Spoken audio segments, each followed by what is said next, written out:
Hello everyone and welcome back to MMA Lad. In today's news, Paddy Pimblett on Chandler fighting dirty. So sometimes as a commentator, I feel bad when Michael Chandler's contemporaries all come out and in droves call him a cheater. You know, you've seen Dustin Poirier lead the league with that charge and Gaethje piling on a little bit during the UFC 313 fight week. What do you make of all of that, and are you mindful of that going into the fight? If you're not cheating, you're not trying. You know what I mean? Like, that's on the ref. Yeah. It's not really. He's just throwing hammer fists at the back of Charles Oliveira's head. Charles either needs to move his head, or the ref needs to say something to him. Yeah. Like, I did watch that fight the other day though. He does hammer fist now 12 times on the back of the head, just like that, and he knows what he's doing. Yeah. But it's one of them. Like the ref, if I was in that position, I'm Charles. I'm saying, ref. Right. You know what I mean? Right. What are you doing here? Like, that was some bad refereeing right there. But obviously I've seen the Poirier one as well. Poirier saying he tried to fish hook him to get the choke and stuff like that. I'll do the same thing as Poirier. If that happens, I'll bite his finger and try and cut it off with my teeth. Like, it's one of them. Yeah. But I always say, if you're not cheating, you're not trying. Do you think Michael Chandler is just a dirty fighter? Let us know what you think by leaving a comment. Brandon Moreno calls for a title shot after his win at UFC Mexico. Brandon Moreno finally got it done in front of his home fans. The former flyweight champion put on a striking masterclass for 5 rounds and secured a dominant decision win over Steve Erceg in the main event of UFC Mexico. The crowd was electric and Moreno soaked in the moment as the hometown hero. But what's next? A title shot, at all costs. Speaking to the media in the post-fight press conference, Moreno made it very clear who he wants next. Alexander Pantoja, the man who took his belt at UFC 290 in 2023. But for sure, what you want next is a title shot. That's what you want. That's the goal, for sure. Guadalajara, I mean, I think it's perfect. I think it's perfect for even for the UFC, for the promotion, you know, like if they want to get a pay-per-view event in Noche UFC in September in Guadalajara, I think I'm the right choice.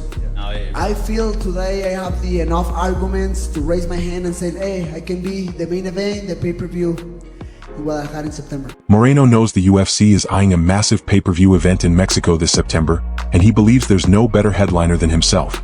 Now the big question is, will the UFC give Moreno his shot at revenge? Pantoja has already beaten him 3 times, but Moreno isn't backing down. The UFC has a decision to make, and Mexican fans are ready for a title fight. Sean Brady fires back at Colby Covington. Sean Brady made a statement with his dominant performance against Leon Edwards. But before he could even celebrate properly, Colby Covington came out of nowhere with a call-out. Covington dismissed Brady as an easy matchup and claimed he'd be happy to end the hype. Brady wasn't having it. In an interview with Steady Picks, he fired back hard saying, trying to get the Usman fight for months. DM'd him, hit him up. Now he's like, man, me and Brady should fight for the #1 contender. I'm like, oh, should we? I just beat the guy who beat you twice. Bro, it's either I'm fighting for the belt next. The winner? I could fight the winner or loser, or really me versus Shavkat for #1 contender. This is where Colby I'm at. Covington? I'm like, where are these guys coming from now? Same thing with him. I was asking for that fight for so long. The UFC pretty much told me, they're like, bro, this guy sucks.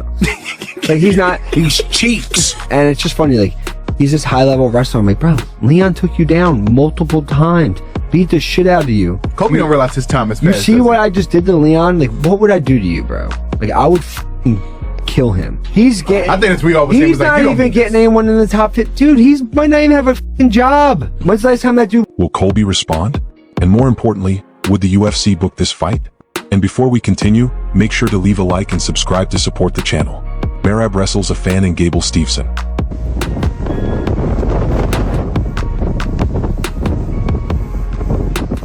What is he hitting there? Underhook? Come on, it's basic simple. Are you riding him on top? He didn't ride you. He's tired. He's tired. He wants to ride you on top. He's tired. Oh, snap. Dump, dump, dump. Head outside. Dump him. Dump.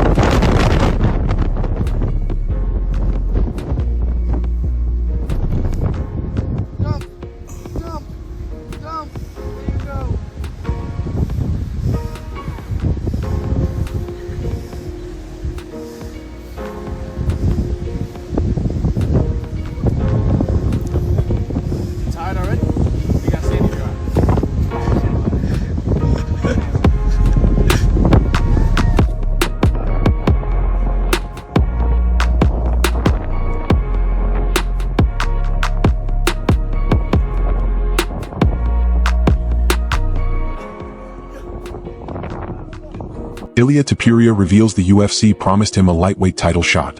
Ilia Topuria is not waiting around.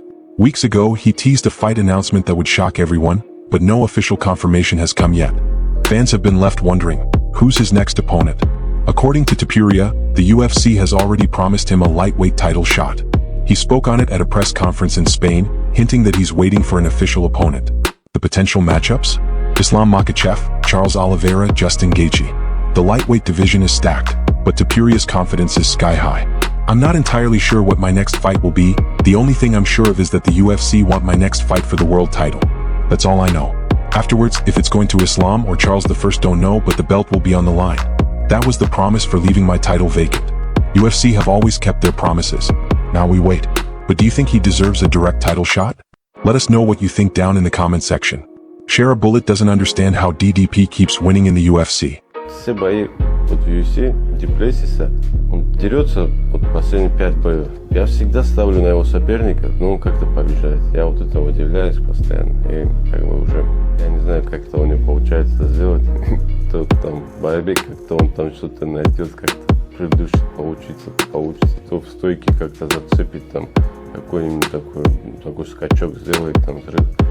Не знаю, вот такой соперник, как бы, на самом деле, так взять, конечно, Чимаев, кажется, что должен его выиграть. Да, еще, должен он его и по всем статьям, как бы, да, такой Дуплесис, на самом деле, уже, как бы. Короче, Хамзат фаворит, согласишься? Но все может быть.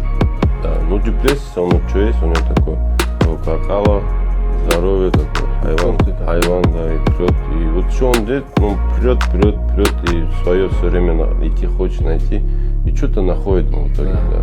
What do you think is the main reason DDP keeps winning even when the odds seem against him? Drop your thoughts down in the comments.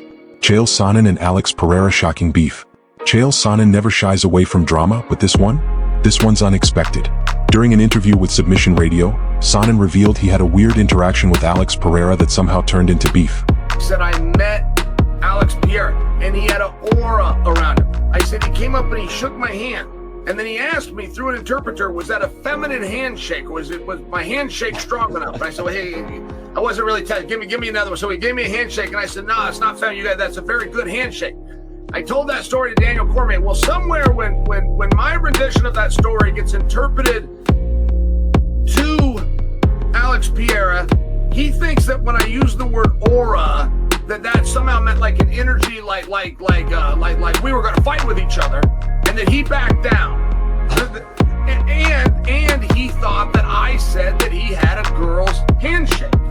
He completely misinterpreted this, but I was paying him a compliment. But then he tells Cormier, this just happened. This is like a week ago.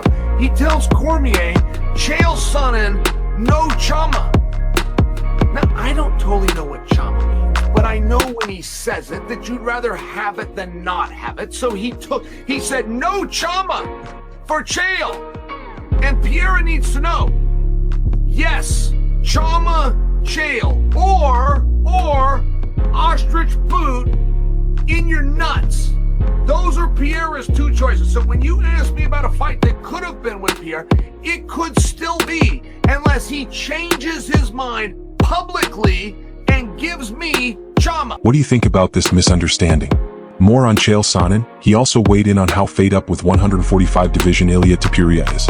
He made it clear how Ilia wants nothing to do with 145. Here is what he had to say. He is done with 145. He hates 145. He wants nothing to do with 145. He didn't have a passion at 45. He wasn't building anything at 45. He's never got his panties in a bunch, as they say, one single time, aside from a hand sanitizer incident with Patty the Batty. But he does now. You can't hear an Happy Ilia interview. He is so angry. I haven't seen him this hungry. He wasn't this hungry when he stumbled upon a world championship at 145. I was in Anaheim when he threw the hook that landed on Volkanovski. He was not that into it. He wasn't that into the Max Holloway fight, and he was trying to be. He was trying to get himself there. He just wasn't. Go talk to him now, see how pissed off he is. He does not like not being world champion. He does not like that he doesn't have a guaranteed world title fight coming up. 2 huge fights cancelled before UFC 314. Fans got bad news ahead of UFC 314. 2 major fights are off. First, the welterweight fight between Carlos Prates and Jeff Neal is cancelled after Neal withdrew due to injury. The UFC isn't planning on finding a replacement, meaning Prates will have to wait for a new fight date.